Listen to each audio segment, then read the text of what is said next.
Jua-jua, Horas menjua-jua. Seputar informasi pemerintah Kabupaten Deiri selama sepekan akan kami rangkum dalam Pedas edisi ke-21. Bersama saya, Freddy Sinaga, Ketua KPU Kabupaten Deiri. Inilah Pemkab Deiri sepekan, minggu terakhir di bulan Mei tahun 2022.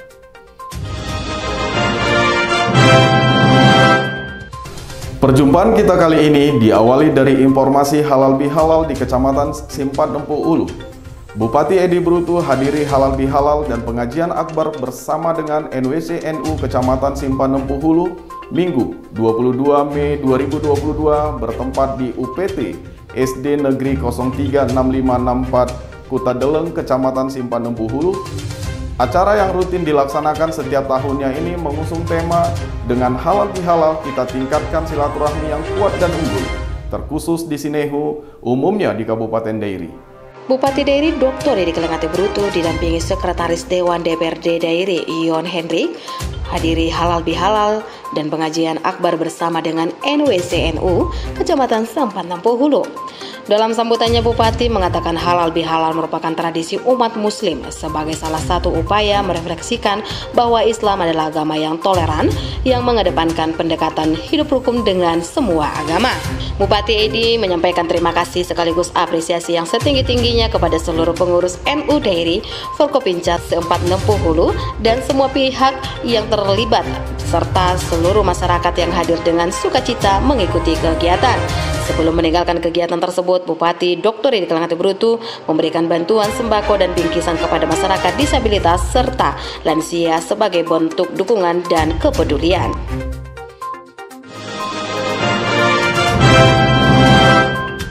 Beralih ke informasi lain, untuk menanggapi pengaduan masyarakat yang ditujukan kepada pemerintah Kabupaten Deiri menghadirkan aplikasi sistem informasi, yakni Sidu Masda, melalui sosialisasi kepada OPD Senin 23 Mei 2022 di Balai Budaya Sidikalang. Pemerintah Kabupaten Deiri melalui Dinas Komunikasi dan Informatika melalui sosialisasi kepada OPD guna menampung keluhan masyarakat agar segera ditindaklanjuti. Aplikasi ini merupakan jalur komunikasi pemerintah dengan masyarakat. Bupati Edi Brutu yang hadir melalui Zoom mengatakan berbagai keluhan dari masyarakat harus ditanggapi di tengah perkembangan teknologi yang semakin pesat saat ini. Edi Brutu berujar sekarang ini keinginan masyarakat berdialog langsung dengan saluran komunikasi yang ada, tidak lagi harus datang ke kantor dan era ini sudah tidak ada lagi digunakan. Dalam kegiatan sosialisasi tersebut juga dilakukan sosialisasi tentang layanan call center 112 yang meliputi ruang lingkup layanan dan penanganan seperti kebakaran, kecelakaan lalu lintas, bencana alam, serta jalan rusak. Informasi selanjutnya, bersama Komisi Pemilihan Umum Kabupaten Deiri, Bupati Edi Brutu melaunching Desa Peduli Pemilu dan Pemilihan yang digelar di halaman Gereja HKI Pancuran, Kelurahan Bintang Hulu, Kecamatan Sidikalang, Selasa 24 Mei 2022. Kegiatan ini merupakan tahapan awal jelang pemilu tahun 2024 mendatang. Pesta demokrasi yang dinantikan oleh seluruh masyarakat akan digelar pada tahun 2024, tepatnya pada Rabu 14 Februari 2024 untuk memilih presiden dan anggota dewan, baik di pusat maupun daerah yang diawali dengan beberapa tahapan, termasuk melaunching Desa Peduli Pemilu dan Pemilihan. Dalam arahannya, Bupati menyebut pemerintah Kabupaten Deiri sangat mendukung atas hadirnya Desa Peduli Pemilu dan Pemilihan ini.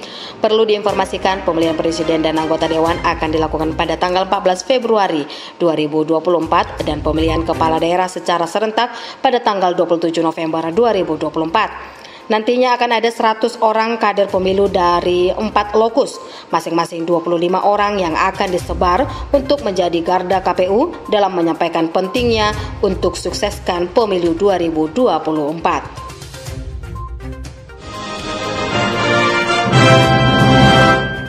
Dari informasi launching Desa Peduli Pemilu, kita beralih ke informasi pembangunan Sopo Pendidikan Petani di Sinju. Bupati Deiri Dr. Edi Brutu menghadiri peletakan batu pertama Sopo Pendidikan Petani dalam rangka peringatan 20 tahun Himpunan Tani Deiri Hitada di Desa Stinju 2, Perumahan Kapling New Normal, Selasa 24 Mei 2022. Inisiasi pembangunan Sopo Pendidikan Petani ini berawal dari motivasi yang diberikan oleh Eporus Emeritus HKBP Pendeta Saenababan dalam bukunya Selagi Masih Siang. Bupati Dairi Dr. Edi Kalengati Brutu menyampaikan rasa haru atas inisiasi pembangunan fasilitas atau ruang belajar khususnya bagi petani ini.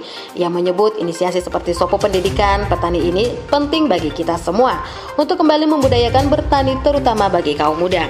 Senada dengan Bupati, usai kegiatan Benpa Nababan salah satu inisiator sekaligus penyumbang lahan untuk pembangunan Sopo Pendidikan Petani mengatakan petani boleh miskin tapi anak-anak petani haruslah maju demi menaikkan derajat hidup petani itu sendiri.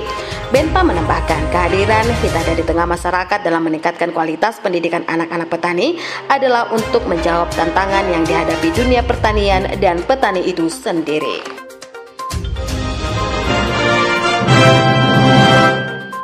Informasi selanjutnya, setelah beberapa kali mengadakan pelatihan digital bagi pelaku usaha mikro, kecil, dan menengah (UMKM), Balai Besar Pengembangan Sumber Daya Manusia dan Penelitian Komunikasi dan Informatika (BBPSDMP) Kominfo Medan menyelenggarakan kegiatan pelatihan digital scholarship tematik akademi tahun 2022 yang secara khusus ditujukan bagi pengelola pesantren, guru, dan tenaga pendidik madrasah. Kepungan teknologi dunia digital pasca pandemi tidak bisa kita bendung. Kepungan ini juga berimbas pada dunia pendidikan yang mengharuskan anak didik belajar secara daring menggunakan gadget.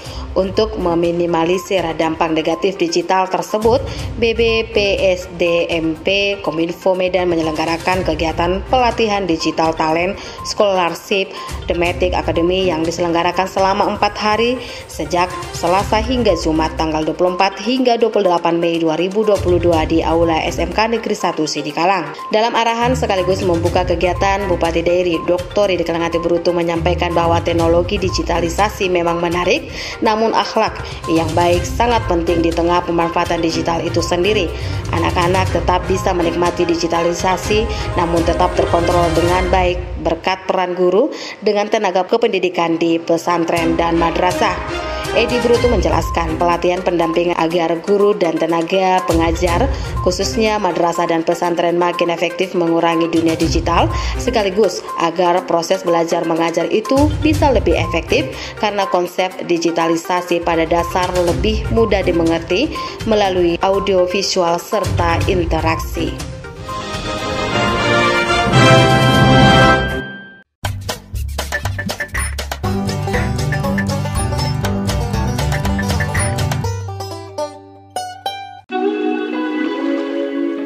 Apa yang Anda pikirkan ketika mendengar kata wedang? Pasti yang ada dalam benak sobat UMKM, wedang adalah jahe.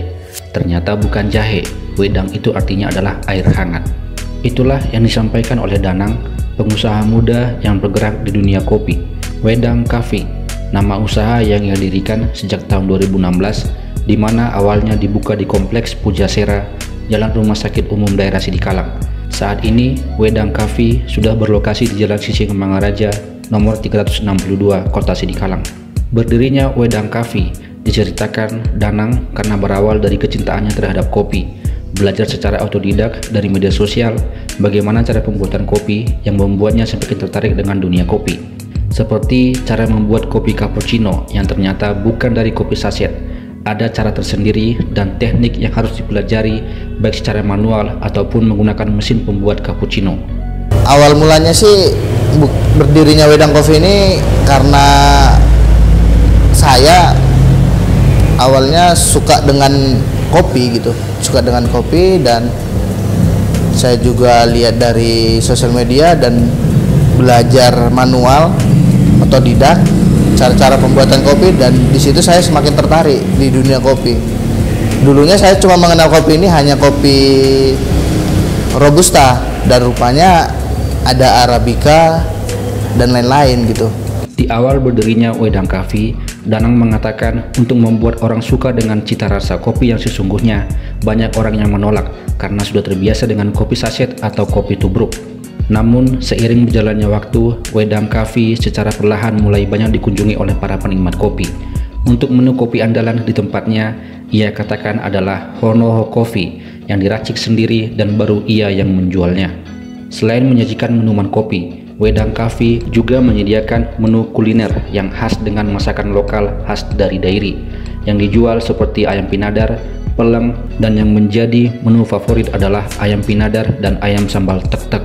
Kita di sini jual kuliner itu walaupun namanya Wedang Coffee, tapi ciri khas kita ini bukan ciri khas orang Jawa, tapi ya masakannya cenderung ke masakan lokal daerah sini gitu.